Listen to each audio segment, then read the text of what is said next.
सक्तुमिवतित उना पुनन्तो यत्र धीरा मनसा वाचमक्रत। ओम नमो गणपतये श्रीमन्महागणाधिपतये नमः। श्रीमहासरस्वत्यै नमः। श्रीगुरुभ्यो नमः। हरिः ओम। व्यासं वसिष्ठनप्तारं शक्तेः पौत्रमकल्मषं पराशरात्मजं वन्दे शुकतातन्तपोनिधिम्। ఓం శ్రీ వ్యాస మహర్షయే నమః. వశిష్ఠ మహర్షి ద్వారా జనక మహారాజు మొట్టమొదటిసారిగా విన్నటువంటి తన ముత్తాతగారైనటువంటి వశిష్ఠ మహర్షి వద్ద నేర్చుకుని మనందరికీ కూడా అందించినటువంటి వ్యాస మహర్షికి నమస్కారం చేసుకుంటూ ఉన్నాము. మనం ముందే చెప్పుకున్నాము, ఈ కార్తీక మాస మహాత్మ్యం మొట్టమొదటిసారిగా వశిష్ఠ మహర్షి జనక మహారాజుకు చెప్పాడు అని. ఆ సందర్భం ఏమిటి అన్నది మొట్టమొదటి రోజు కార్తీక పురాణంలో మీరు చూసినట్లయితే మీకు అర్థమవుతుంది. ఇక నేడు కార్తీక మాస మహాత్మ్యంలో 6వ రోజు వినవలసినటువంటి కథ ఏమిటి అని చెప్పుకోబోతూ ఉన్నాము. 6వ రోజు మనం వినవలసినటువంటి కథ దీపదాన మహాత్మ్యం గురించి. అంటే దీపాన్ని వెలిగించడం ద్వారా కానీ అలాగే దీపాన్ని దానం చేయడం ద్వారా కానీ కలిగే ఫలం ఏమిటి అని చెప్పుకోబోతూ ఉన్నాము. నిన్న చెప్పుకున్నట్టుగానే ఈ యొక్క దీపదాన మహాత్మ్య వర్ణన స్కాంద పురాణంలో మనకు కనిపిస్తుంది.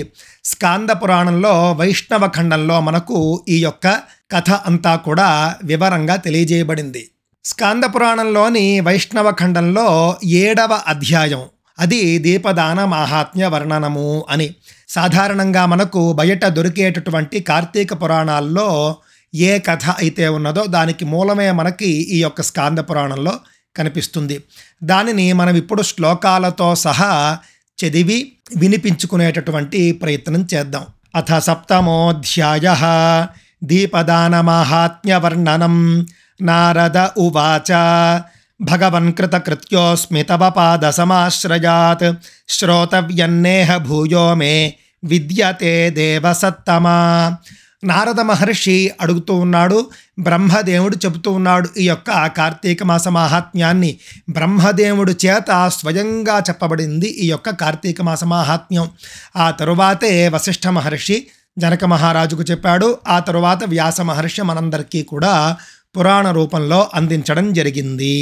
ఆ విధంగా బ్రహ్మదేవుడికి నమస్కరించినటువంటి నారద మహర్షి దీపదానం యొక్క మహాత్మ్యాన్ని దయచేసి వివరించండి అని ప్రార్థించగా అప్పుడు బ్రహ్మగారు చెబుతూ ఉన్నాడు, ప్రాతస్నాత్వా శుచిర్భూత్వా దీపం దద్యాత్ ప్రయత్నతః తేన పాపాని నశ్యేయుః తమాంసీవ భగోదయే. చాలా అద్భుతమైనటువంటి వాక్యం ఇది. ఉదయాన్నే కార్తీక మాసంలో సూర్యోదయానికంటే ముందే స్నానం చేసి ఎవరైతే మహావిష్ణువుని కానీ పరమశివుణ్ణి కానీ ఉద్దేశించి దీపారాధన చేస్తారో ఆ దీపారాధన చేసినటువంటి వ్యక్తి యొక్క పాపాలు సూర్యోదయం తరువాత ఏ విధంగా అయితే చీకటి పోతూ ఉన్నదో, అనగా సూర్యుడు చీకటిని ఏ విధంగా పారద్రోలుతాడో దీపారాధన యొక్క పుణ్య ఫలము మనిషి యొక్క పాపాలను పోగొడుతుంది అని బ్రహ్మదేవుడు చెబుతూ ఉన్నాడు. కావున ప్రయత్నపూర్వకంగా కార్తీక మాసంలో ప్రతిరోజు కూడా ఉదయము మరియు సాయంత్రము కూడా దీపారాధనలు చేస్తూ ఉండాలి. ఆజన్మయత్కృతం పాపం స్త్రియా వా పురుషేణ చ తత్సర్వన్నాశమాయాతి కార్తీకే దీపదానతః. పుట్టినప్పటి నుండి కూడా మనిషి చేసినటువంటి ప్రతి పాపము కూడా కార్తీక మాసంలో చేసేటటువంటి దీపారాధన వల్ల పోతూ ఉన్నది. పురుషుడైనా కావచ్చు, స్త్రీ అయినా కావచ్చు, ఈ దీపారాధన చేస్తే కనుక పాపాలను పోగొట్టుకుంటారట. అత్ర తే వర్ణయిష్యామి ఇతిహాసం పురాతనం శ్రవణాత్ సర్వ పాపఘ్నం దీపదాన ఫలప్రదం. ఇక్కడ నేను నీకు ఒక కథ చెబుతాను. దీపారాధన వల్ల, దీపదానం వల్ల పుణ్యాన్ని సంపాదించి తమ పాపాలన్నీ కూడా పోగొట్టుకుని మరణానంతరము ఉత్తమ లోకాలను పొందినటువంటి వాళ్ళ కథను నేనిప్పుడు చెబుతాను విను అని బ్రహ్మదేవుడే స్వయంగా చెబుతూ ఉన్నాడు. పూర్వం ద్రావిడ దేశంలో బుద్ధుడు అనే పేరున ఒక బ్రాహ్మణుడు ఉండేవాడు. ఆయన వివాహితుడు. భార్యాభర్తలు అని పేరుకి మాత్రమే కానీ ఇద్దరూ కలిసి ఎల్లప్పుడూ కూడా దుఃఖమయ జీవనాన్నే గడుపుతూ ఉండేవారు. ఎప్పుడూ కూడా భార్యాభర్తలు సుఖం అన్నది ఎరుగరు. దానికి కారణం భార్యే.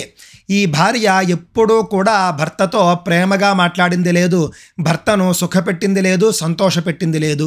ఎప్పుడూ కూడా సాధిస్తూ ఉండేది, ఎప్పుడూ కూడా సూటిపోటి మాటలతో భర్తను ఇబ్బంది పెడుతూ ఉండేది.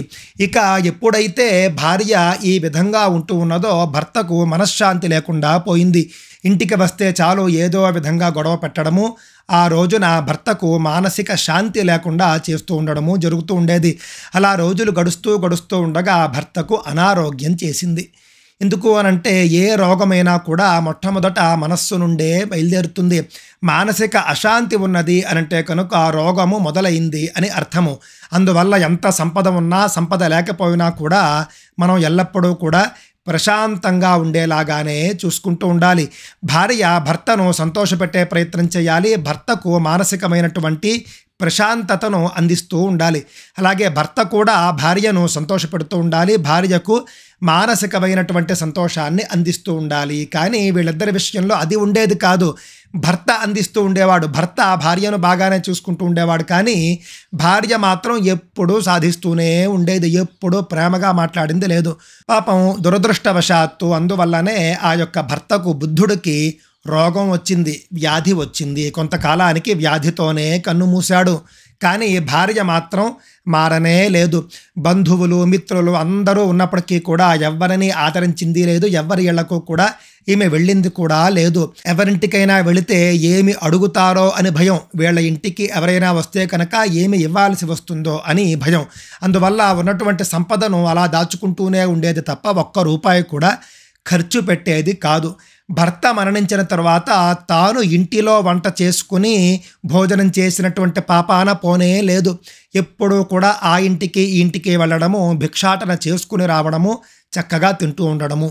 ఏ రోజైనా భిక్ష దొరకకపోతే కనుక పస్తు ఉండేదే కానీ ఆ రోజున భోజనం మాత్రం చేసుకునేది కాదు. ఇంట్లో అన్నీ ఉన్నప్పటికీ కూడా వంట చేసుకుని తిన్నటువంటి పరిస్థితి ఎప్పుడూ లేదు. ఆ విధంగా దుర్భరంగా జీవిస్తూ ఉండేది. మనకు దుర్భరంగా కనిపించినప్పటికీ కూడా ఆమెకు మాత్రం చాలా ఆనందంగా ఉండేది. ఎందుకు అనంటే డబ్బు దాచేసుకుంటున్నాను, డబ్బు చాలా పోగవుతూ ఉన్నది అని సంతృప్తి చెందుతూ ఉండేది. అస్సలు సిగ్గుపడేది కాదు. అంత సంపద ఉన్నప్పటికీ కూడా భిక్షాటనకు ఎవరైనా సిగ్గుపడతారు, కానీ ఈమె ఏ విధమైనటువంటి సిగ్గు లేకుండా ముష్టెత్తుకుంటూ ఉండేది.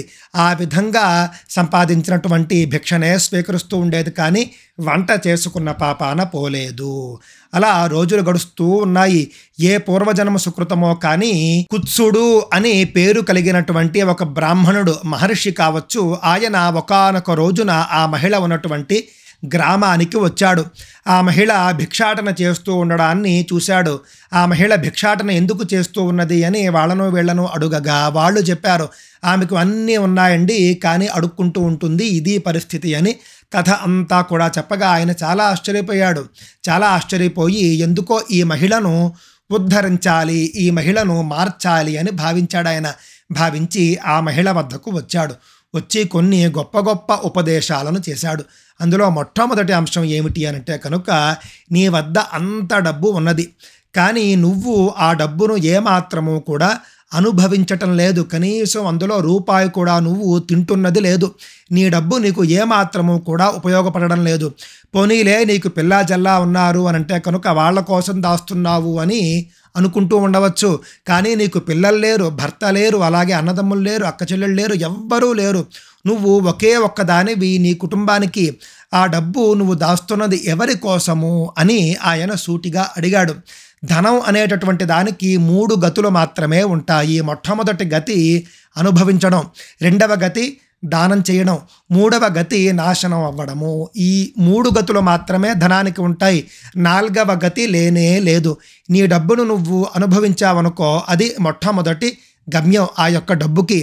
లేదు అనంటే నీ డబ్బుని దానం చేసినట్లయితే కనుక నీకు పుణ్యం వస్తుంది. ఆ డబ్బు దాన రూపంలో వేరే వారి వద్దకు వెళుతుంది. అది రెండవ గమ్యం. మూడవ గమ్యము నువ్వు అనుభవించక ఎవరికీ కూడా ఇవ్వక దాచుకున్నటువంటి డబ్బు నాశనం అవుతుంది తప్ప దానివల్ల ఏ విధమైనటువంటి ప్రయోజనము లేదు అని రకరకాలుగా ఉపదేశాలు చేశాడు. నీ డబ్బు నువ్వు మొట్టమొదట అనుభవించు, కడుపు నిండా తిను, అలాగే చక్కగా సకల భోగభాగ్యాలు కూడా అనుభవించు.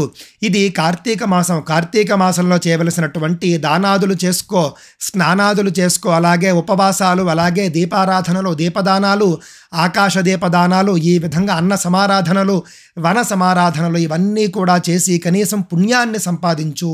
నువ్వు అనుభవిస్తూ ఈ విధంగా దాన ధర్మాలు చేసి పుణ్యాన్ని సంపాదించినట్లయితే కనీసం నీకు తరువాతి జన్మ మంచి జన్మ వస్తుంది, నీ అన్నవాళ్ళు నీ చుట్టూ ఉంటారు అని రకరకాలుగా ఉపదేశించాడు. ఏ ముహూర్తాన ఆయన ఉపదేశం చేశాడో కానీ ఆయన మాటలు ఈ మహిళ పట్ల చాలా చక్కటి ప్రభావాన్నే చూపాయి. అప్పటి నుండి కార్తీక మాసం అంతా కూడా ఆవిడ ఏం చేసిందంటే ఉన్నటువంటి డబ్బుతో దాన ధర్మాలు చేసింది. ముఖ్యంగా దీపారాధనలు చేసింది, దీపమాల సమర్పణలు చేసింది, బ్రాహ్మణులకు దీపదానాలు చేసింది, ఎవ్వరికి అవసరమైతే వాళ్ళందరికీ కూడా దీపదానాలు చేసింది. ఆ విధంగా కార్తీక మాసంలో చేయవలసినటువంటి అన్ని వ్రతాలు కూడా చేసింది ఈ యొక్క వితంతు మహిళ. ఇక్కడ మనం గుర్తుంచుకోవలసినటువంటి అంశం ఏమిటంటే కార్తీక వ్రతము, కార్తీక మాస మాహాత్మ్యము అని మనం చెప్పుకుంటున్నటువంటి ప్రతి అంశము కూడా పురుషుడు చేయవచ్చు, స్త్రీయు చేయవచ్చు, అలాగే వితంతువు కూడా చేయవచ్చు. వితంతువు చేయకూడదు అని చాలామంది భావిస్తూ ఉంటారు.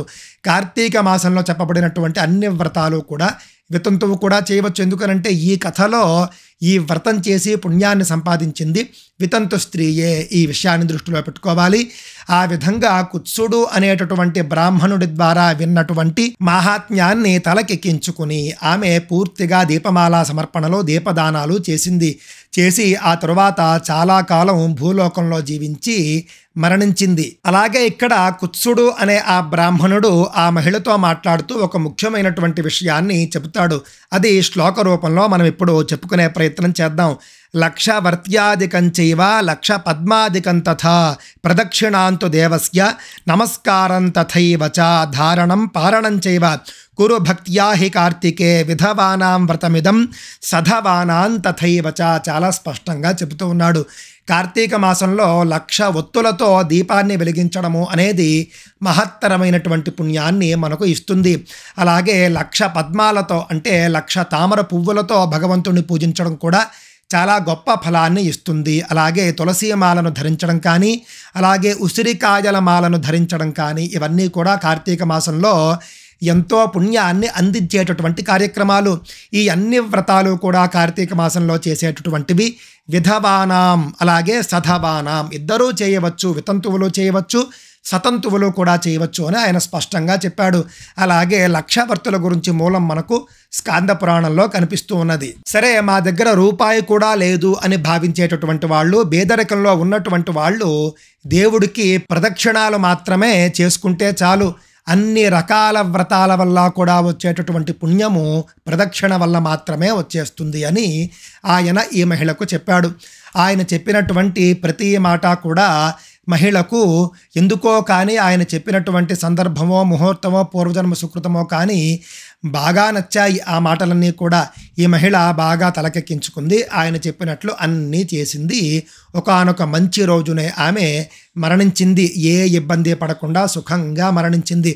సహజ మరణం అంటారు చూసారా, ఆ విధంగా సహజ మరణాన్నే పొందింది. ఆవిడ చాలా పాపాలు చేసినప్పటికీ కూడా ఆ మహర్షి వచనాల వల్ల మారింది. చేసినటువంటి పాపాలకు పశ్చాత్తాపం కూడా చెందింది. చాలా కాలం పాటు పశ్చాత్తాపంతో జీవించింది. మరణించినటువంటి భర్తను ఉద్దేశించి కూడా అనేక దాన ధర్మాలు చేసింది. ఆ విధంగా తాను పరివర్తన చెందింది. పుణ్యాలు కూడా చేసుకుంది. ముఖ్యంగా దీపారాధనలే చేసుకుంది. దానివల్ల ఆమె యొక్క పాపాలన్నీ కూడా పటాపంచలైపోయి మరణానంతరం ఆవిడ స్వర్గలోకానికి వెళ్ళిపోయింది. స్వర్గంలోనే శాశ్వత నివాసాన్ని ఏర్పరచుకుంది అని అంటే ఈవిడ ఏర్పరచుకుంటాను అంటే అక్కడ ఎవరు ఒప్పుకోరు. ఈవిడ యొక్క పుణ్యం అంత గొప్పది కాబట్టి స్వర్గలోకంలో ఆమెకు శాశ్వత స్థానం ఏర్పరచబడింది. ఈ విధంగా అనేక గాథలను ఆ మహిళతో చెప్పినటువంటి కుత్సుడు అనే బ్రాహ్మణుడు ఒక ముఖ్యమైనటువంటి కథను చెప్పాడు. అంటే దీపారాధన యొక్క మహత్యం ఎలాంటిది అని ఆ మహిళకు వేరే ఒక కథను ఈ బ్రాహ్మణుడు చెప్పాడు. ఆ కథ కూడా మనకు చాలా విచిత్రంగా ఉంటుంది, గొప్పగా కూడా ఉంటుంది. హరికరుడు అని ఒక బ్రాహ్మణ బాలుడు ఉంటూ ఉండేవాడు. ఆయనకు తండ్రి తాతలు మొదలైన వాళ్ళు సంపాదించినటువంటి బోలెడంత సంపద ఉన్నది. అసలు ఇంటి యందు దరిద్రము అనేది లేనే లేదు. దాంతో చిన్నప్పటి నుండి కూడా భోగాల్లోనే పెరిగాడు ఆయన. అందువల్ల దుర్వ్యసనాలకు కూడా లోనయ్యాడు. అతను ఏమీ కష్టపడేవాడు కాదు, ఎల్లప్పుడూ కూడా దుర్వ్యసనాల్లోనే మునిగి తేలుతూ ఉండేవాడు. ఇంతలో జూదం కూడా అలవాటైంది. ఒకానొక సందర్భంలో తండ్రి గారు మరణించిన తరువాత ఈయన మొత్తం ఆస్తినంతా కూడా జూదంలో పెట్టి పోగొట్టుకుని దరిద్రుడయ్యాడు. అంతకాలము కూడా జూదశాలకు వెళ్ళి రాజులాగా ఆడుతూ ఉండేవాడు. ఆ తరువాత జూదశాలకు వెళ్ళడం అనేటటువంటి అభ్యాసాన్ని మాత్రం పోగొట్టుకోలేకపోయాడు. వేరే ఎవరో ఆడుతూ ఉంటే వాళ్లకు నీళ్ళు అందించడము, పాలందించడము చేస్తూ ఉండేవాడు. వాళ్ళు వీళ్ళు ఆడుతూ ఉంటే చూస్తూ ఉండేవాడు. ఆ విధంగా రోజులు గడుస్తూ ఉండగా ఒకానొక సందర్భంలో సాధువుల గుంపు ఒకటి ఆ అబ్బాయి ఉన్నటువంటి గ్రామానికి వచ్చింది. వాళ్లతో సహవాసాన్ని ఏర్పరచుకున్నటువంటి హరికరుడు అనే ఈ బ్రాహ్మణుడు వాళ్లతో కలిసి తీర్థయాత్రలాగా అయోధ్యా క్షేత్రానికి వెళ్ళాడు. అయోధ్యా క్షేత్రంలో శ్రీమంతుడైనటువంటి ఒక ఆయన ఇంటిలో ఎల్లప్పుడూ కూడా జూదం ఆడుతూ ఉండేవారు.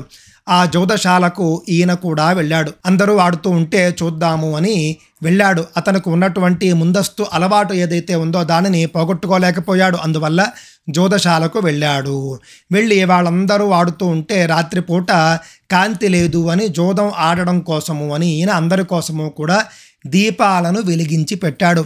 ఆ దీపారాధన పుణ్యం వలన ఆయన మరణానంతరం స్వర్గానికి వెళ్ళాడు అని కుత్సుడు చెప్పాడు. ఇక్కడ మనకు ఆశ్చర్యం వేస్తుంది. ఎల్లప్పుడూ కూడా చిన్నప్పటి నుండి ఒక్క పుణ్యము చేసింది లేదు, అలాగే అతను దాన ధర్మాలు కూడా చేసింది లేదు. కేవలం జూదం కోసం దీపారాధన చేస్తే స్వర్గానికి వెళ్ళిపోవడం ఏమిటి అని అంటే కనుక ఇక్కడే మనకు సూక్ష్మం కనిపిస్తుంది. ఆ ధర్మ సూక్ష్మం ఏమిటి అని అంటే ఎప్పుడైతే అతను కార్తీక మాసంలో అయోధ్యా క్షేత్రంలో రాత్రిపూట దీపారాధన చేశాడో, కారణం ఏదైనా కూడా అతని మనస్సులో మార్పు సంభవించింది. ఆ విధంగా రోజు రోజుకు కూడా అతని యొక్క మనస్సు మారుతూ వచ్చింది ఈ దీపారాధన యొక్క మాహాత్మ్యం వల్ల. ఆ తరువాత కూడా అతను చాలా కాలం రోజు కూడా దీపారాధన చేస్తూ వచ్చాడు కార్తీక మాసంలో. ప్రతి కార్తీక మాసంలో కూడా అతను దీపారాధన చేయసాగాడు. అలా చేయగా అతని మనస్సు పూర్తిగా పరివర్తన చెందింది. చేసినటువంటి తప్పులకు పశ్చాత్తాపం కూడా చెందాడు. పశ్చాత్తాపం చెందిన తరువాత మాత్రమే కష్టపడి జీవించాడు. కష్టపడి సంపాదించినటువంటి కొంత సంపాదనను కూడా దాన ధర్మాలు చేశాడు. ఆ తరువాత మాత్రమే స్వర్గానికి వెళ్ళాడు. మరి దీపారాధన, దీపదాన మహాత్మ్యంలో మనం ఈ కథ ఎందుకు చెప్పుకుంటూ ఉన్నాము అనంటే కనుక అతని మార్పు మొట్టమొదట మొదలయ్యింది మాత్రం దీపారాధన వద్దనే. అయోధ్యా క్షేత్రంలో కార్తీక మాసంలో దీపారాధన చేయడం వల్ల అతనిలో పరివర్తన ప్రారంభమైంది. ఆ పరివర్తన దిశల వారీగా పెరిగి పెద్దదై ఇంతింతై వటుడింతై అన్నట్లుగా మహాపుణ్యాత్ముడుగా మారి మరణానంతరం స్వర్గానికి వెళ్ళాడు. కావున కార్తీక మాసంలో దీపారాధన చేయడం కానీ దీపదానం చేయడం కానీ చాలా గొప్ప పుణ్యాన్ని ఇస్తుంది. బియ్యపు పిండితో చేసినటువంటి ఆ యొక్క ప్రమిదలు ఏవైతే ఉంటాయో అందులో ఆవు నేతిని పోసి వత్తి పెట్టి వెలిగించి శ్రేష్ఠుడైనటువంటి ఒక బ్రాహ్మణుడికి దానం చేస్తే మహత్తరమైనటువంటి సంపద లభిస్తుంది, దరిద్రం పోతుంది. అలాగే మహావిష్ణువు యొక్క మహాశివుని యొక్క అనుగ్రహం కూడా లభిస్తుంది. స్వస్తి. మీకు ఈ వీడియో నచ్చినట్లయితే లైక్ చేయండి, షేర్ చేయండి, సబ్స్క్రైబ్ చేయండి. అలాగే మీ విలువైన అభిప్రాయాన్ని కింద కామెంట్ల రూపంలో తెలియజేయండి.